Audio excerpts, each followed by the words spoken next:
बहुत सारे लोगों को ये दिक्कत रहती है कि टाइम कैसे मैनेज करें, कैसे हमारे रोज़ के जो डिसाइड किए हुए काम हैं उसको हम करें रोज़। तो मैंने किसी से बोला है कि आप रोज़ का जो काम है उसको हफ्ते में डिवाइड करें, क्योंकि रोज़ में काम में भी बहुत सारे काम हो जाते हैं ना जो आप एक ही दिन में नहीं कर सकते।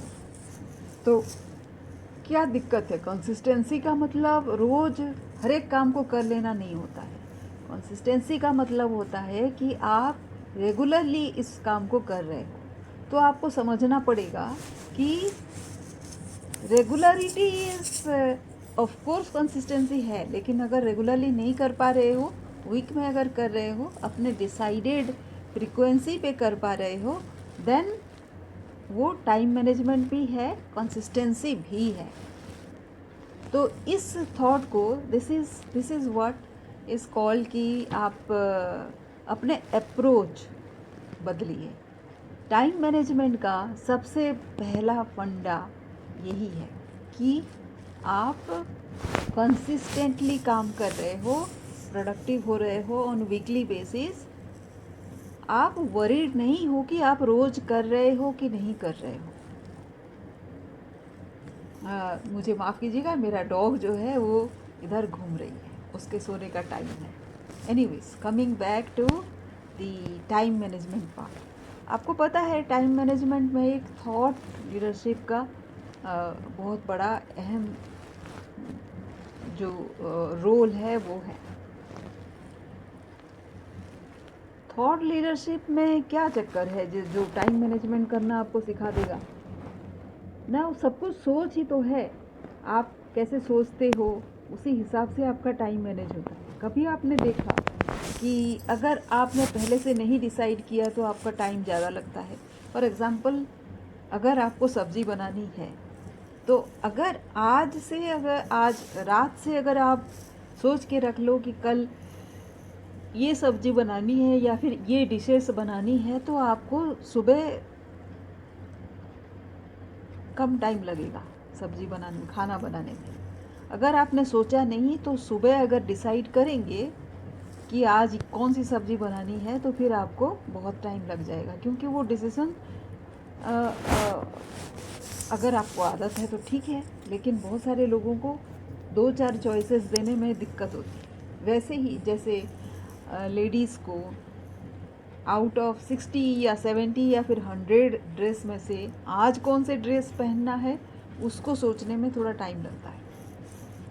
तो आप उसको पहले से ही सोच के रख लो ताकि आपको सोचना नहीं पड़े at the time of execution. इसी को प्लानिंग कहते हैं।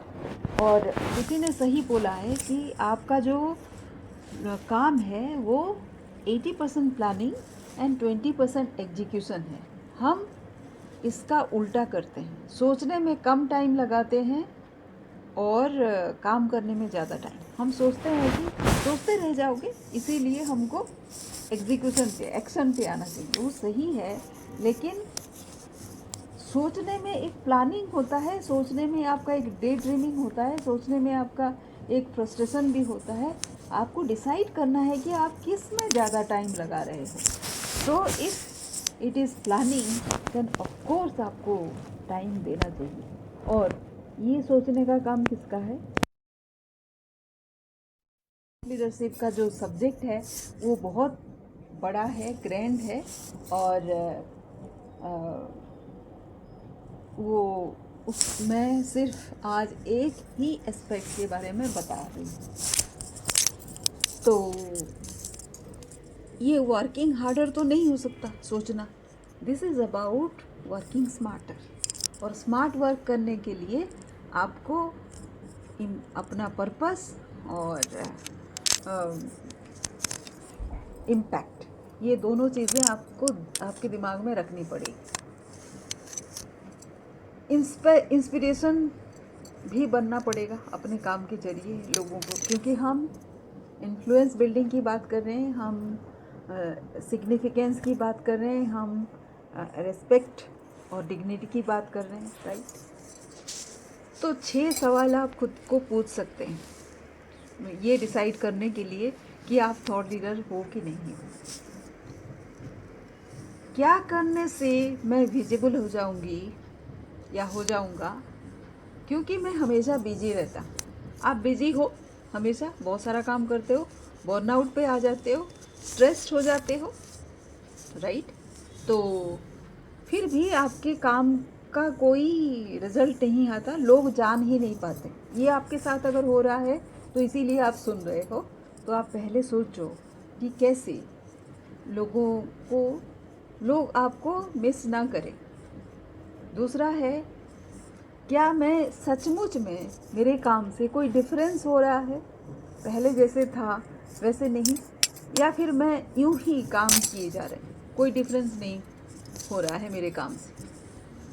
तीसरा सवाल है कि रोज़ बहुत सारे मेरे रूटीन के काम होते हैं, जो एडमिन का काम होता है, कोई नोट करने का काम होता है, जो रूटीन, वो स्ट्रेटेजी कभी नहीं होता। तो मेरा लॉन्ग टर्म पर्पस से के साथ ये अलाइन कैसे हो। मैं एक छोटा सा एग्जांपल दे रही हूँ। अगर आपके वो नोट कोई एक डॉक्यूमेंट बनाता है जो लीगेसी डॉक्यूमेंट है, जो आपके काम के फ्लो को नोट करता है, देन आज के दिन में शायद वो रूटीन काम है, but it is an important काम जो आपके काम का जो फ्लो है उसको डॉक्यूमेंट करेगा। अगर आप नोट करोगे तभी डॉक्यूमेंट होगा, आप नोट नहीं करोगे तो काम तो होते रहते, लेकिन काम का कोई फ्लो नहीं रिकॉर्ड अगर होगा तो काम की डुप्लीकेसी बढ़ जाती है। आपको समझ में आ रहा है? वही काम उसी डिपार्टमेंट में आपके जाने के बाद शायद कोई दूसरा फिर से करना शुरू कर दे, फिर से एंड फिर से चलता रहे। तो आप समझ सकते हो कि कितना इम्पोर्टेंट है आपका काम। वो शायद आज के दिन में बहुत ही अनइम्पोर्टेंट है, बट आप स्ट्रिक्टली ये डिसिप्लिन रखिए कि आपका काम रिकॉर्डेड हो रहा है किसी न किसी तरह से। चौथा है, मेरा जो ऑथेंटिसिटी है मेरे काम के थ्रू आ रहा है और मेरा डिस्टिंक्शन उसी तरह से हो रहा है, और या फिर मैं बस काम किए जा रही हूँ लाइक एनीबडी एल्स। ये जो टाइट डेडलाइंस हमेशा मुझे मिल जाते हैं, इसके बावजूद कैसे मैं कोई इम्पोर्टेंट काम करूं जो मेरी लेगेसी बनेंगी। क्या आप ये सोच रहे हो? क्या मैं सचमुच में लाइव किसी का ट्रांसफर कर रही हूँ या कर रहा हूँ, और जो मेरे काम है वो बहुत छोटा सा है, अननोटिसेबल है। तो मैं पूछ सकती हूँ, कोई भी पूछ सकता है कि वैसे काम आप करते ही क्यों। मैं आपको क्या समझा रही हूँ कि कोई काम छोटा या बड़ा नहीं होता है, ये हम जानते हैं, लेकिन क्या हम ये बात समझते हैं? तो हमको समझने की ज़रूरत है कि हमारा काम इम्पोर्टेंट है, और किस तरह से इम्पोर्टेंट है वो आपको डिसाइड करना है। इसके लिए आपको सोचना है कि किस तरह से ये जो आप काम नहीं कर रहे हो, नहीं करोगे तो क्या होगा। बहुत बड़ा डिफरेंस ये करता है। भले ही आपको ये छोटा काम लगे, लोग चाहे बताएं कि ये छोटा सा काम है, राइट। लाओ ज़ू बोलते हैं कि जो बड़े लीडर्स होते हैं वो टाइम निकालते हैं सोचने के लिए। रेजिलियंस जो है, it is not a trait, मतलब कोई माँ के पेट से ये जान के पैदा नहीं होता, इट इज़ ए चॉइस। आप आज के दिन में अगर चॉइस कर लो कि कोई कैसे भी कमेंट करे, आपका जो काम है it is important, it can be significant, और ये सिग्निफिकेंट बनाना और इसको इम्पोर्टेंट बनाना आपकी रिस्पॉन्सिबिलिटी है। Visibility is about value not volume. बहुत सारा काम करके कोई फ़ायदा नहीं अगर हो रहा है, बहुत सारा रूटीन वर्क करके, तो आप विजिबिलिटी अपने वैल्यू से बढ़ाओ। जो भी काम कर रहे हो उसका वैल्यू क्या है, और वैल्यू सबसे पहले आपको खुद को डिसाइड करनी होती है, कैसे आप उसको ट्रीट कर रहे हो। आप अगर ट्रीट उसको कर रहे हो कि this is very important work, तो वो इम्पोर्टेंट है। फिर इस काम को आप जो सब्सिक्वेंट काम है उसके साथ अगर उसको लिंक कर पा रहे हो, कनेक्ट कर पा रहे हो एंड एक रोड मैप बना रहे हो, नथिंग लाइक इट, ये एक स्किल है, right? Then transformation is seeing with new eyes. आप खुद का ट्रांसफॉर्मेशन पहले कर लो, दूसरे का ट्रांसफॉर्मेशन करने से पहले। तो उसके लिए आपके न्यू आइज होना ज़रूरी है। यू हैव टू लुक, मतलब आप नई निगाह से, नई नज़र से देखो अपने काम को। Excellence is consistency in every small action, perfect each small step and you will reach greatness.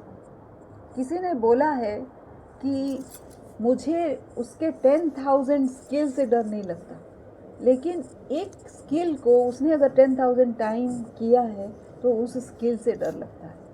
आप सोचो, कोई भी काम अगर आप 10,000 टाइम कर चुके हो तो वो स्किल बन चुका है। कोई उसको मास्टरी तब तक नहीं कर सकता जब तक वो 10,000 टाइम्स नहीं कर लेता। तो फिर भी आप और दूसरे में फ़र्क है। तो आप जिस तरह से उसको परफेक्ट करोगे, दूसरे ने दूसरी तरह से परफेक्ट करना है। और अगर आपकी रिलेवेंस, मतलब आप रिलेवेंट हो इस काम को इस तरह से परफेक्ट करके, तो कोई आपका डुप्लीकेट नहीं बन सकता, राइट? तो इसीलिए आप ज़्यादा सोचो मत कि मैं क्या समझा रही हूँ। आप जो कर रहे हो, छोटा सा काम भले ही हो, सिर्फ उसमें सिग्निफिकेंस ढूंढो कि ये कैसे डिफरेंस ला रहा है दूसरे के लाइफ में, आपके लाइफ में। बस इतना ही अगर आप सोच रहे हो रोज़, तो वही काम का काम बन रहा है। And that is what thought leadership is. तो अगर आपको ये समझ में आ गया है तो बहुत अच्छी बात है। अगर आप इसके बारे में कुछ डिस्कस मुझे करना चाहेंगे तो आप मेरे साथ एक 1-to-1 कॉल बुक कीजिए, फ्री है, और 30 मिनट्स हम लेंगे। और मेरे पास 10 सवाल हैं इसमें क्लैरिटी देने के लिए। तो click the link below and get to a 1-to-1 call with me। मेरे साथ 1-to-1 कॉल बुक करें। Thank you.